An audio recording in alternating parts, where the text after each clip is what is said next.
Questo è il video stamattina del lunedì.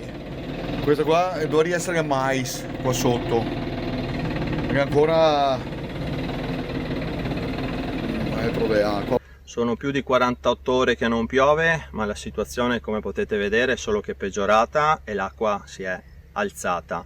La stessa cosa è successa nelle valli di Megliadino, di Urbana, di Casale, di Montagnana, di Piacenza.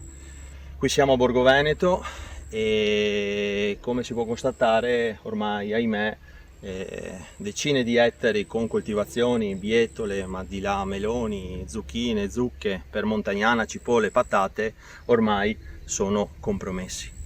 Questo perché? Perché l'acqua non è defluita, con il fermo pompe causato dall'innalzamento del Fratta ha portato a questa situazione. Nonostante la pioggia non cada da giovedì sera, la Bassa Padovana ancora non ha smaltito tutta l'acqua caduta. L'agricoltura nella zona di Montagnana e Borgo Veneto è in ginocchio, con i campi ancora sommersi, come raccontano i video girati dagli imprenditori del territorio.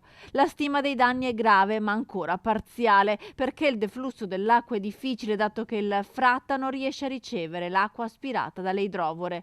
Il fermo pompe ci stava, perché naturalmente non si va a rischiare a creare altri problemi ai cittadini, alle cittadinanze, al territorio, però una considerazione va fatta: quelle bacini importantissimi che abbiamo visto a Vicenza salvare letteralmente una città possono riuscire a contenere, se non tutta, una parte anche di quest'acqua che cade anche in questi territori. Nel territorio dovremmo realizzare due bacini, c'è il bacino Anconetta e il bacino Megliadino San Vitale, Valli Mocenighe, uno molto più grande, l'altro un po' più piccolo, partiti sempre nella progettazione del 2010. Sono 6 funzionanti, ma ce ne mancano altrettanti. Speriamo che si faccia presto nei lavori, nel mettere anche quelle risorse che mancano, perché una situazione così non può più durare. E la preoccupazione cresce in vista delle nuove piogge previste per le prossime ore.